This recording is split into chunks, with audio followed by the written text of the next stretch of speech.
sexuality and perversion is such a weird thing to think about. It's something that is around us every day, and it's probably often thought about but never spoken about. It's the person that's sitting next to you in the supermarket, or maybe the person sitting behind you in church, or, and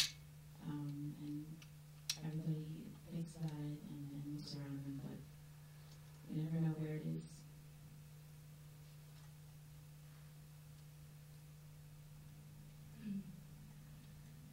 Sexuality and perversion.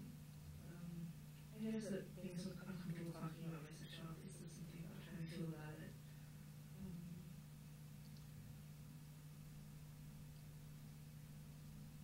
I was raised kind of prudish because of my mom.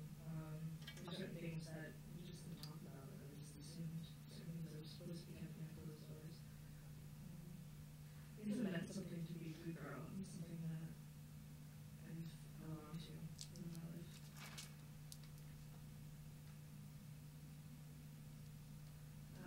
I was raised by all women, so men really meant something else. There's sort of just a way that girls are supposed to behave, not to swear, to kind of, pretty much not to be cheap. There's something strange about what's expected of you and the way you really are. You're asked to be a strong person, at the same time you're asked to cover up and conceal something and put on a certain image of yourself, which isn't really accurate. I think there's certain things about my looks and the way I am that people assume about, and which isn't really true. I just find out I'm not willing to open up and opening up. But alright, so sex and perverts.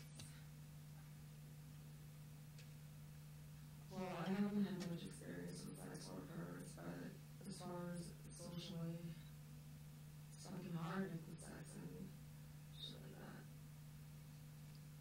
One of the pressures you feel, like, with performance and just, like, what people expect from you, period. I mean, everything these days is very casual, so even just getting off with someone, like, you're not even that into, it's like, it's impossible for me, but this is what, like, you think about all the time, like, basically sex and, like, how you can deal with it socially in our culture when everything's about sex. You turn around and shit, and, like, all you see is that. But when it comes to perversion, I mean, it's the two extremes of how there's celibacy and rough shit, like, being abused. I mean, celibacy is pretty hot because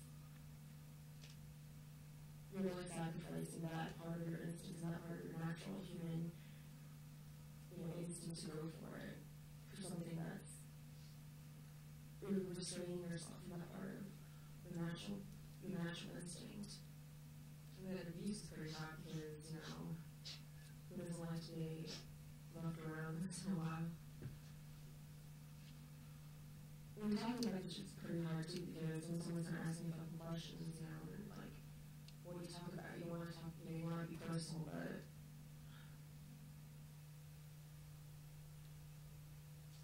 but really what I'm getting at is, maybe you become jaded or you become numb. And things don't feel as intense as they used to be. And I'm getting all like nervous for some reason. And then by exploring all these like weird kinds of practices, it's kind of like a return to innocence, I think. It's a return to that feeling, that intense excitement that you felt once when you were younger, when things were newer. Because things aren't so new anymore. The same old fucking missionary style isn't going to cut it. It might have in the past. Of course it did, when it was new. So, I don't know, that's kind of my fucked up thoughts on it. And it's kind of sad, I think, in that respect. Maybe, I'm not trying to speak for other people, but I think that the first sexual experiences will always be the most amazing and intense, and the ones to follow will never live up to that. So sexual perversions and fetishes are a way for people to try to tap back into that feeling of innocence. Alright, so I guess a lot of it, as twisted as it sounds, would probably have to do with my father. He was very, very strict, and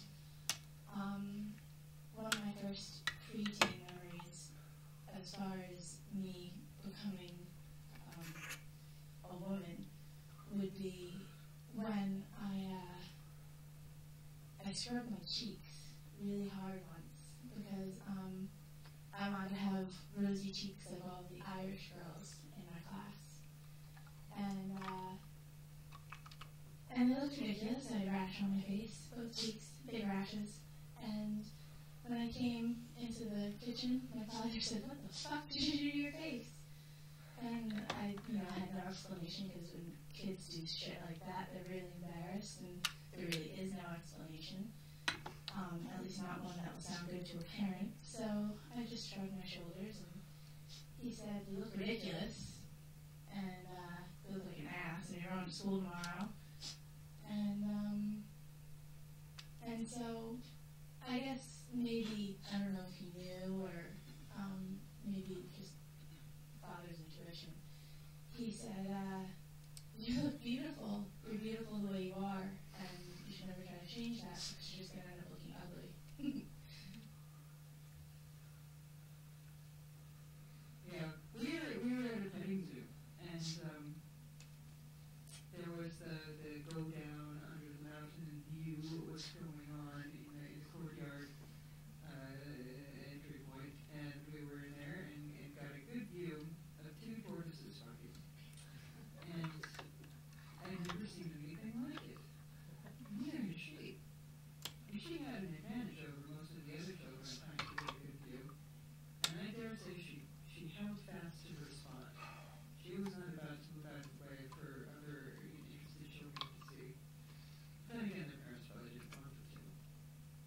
Anyways, the turtles, 45-degree angle male, his head just went back, forth, back, forth, back, forth, back, forth. And she just laid there, absolutely uninterested.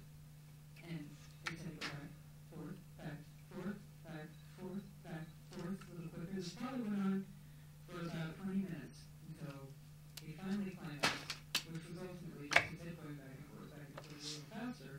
And we saw this black slimy thing drag itself back in through the sand, back into his shell. And she just kind of crawled away like, "Get off of me!" It's really perverse.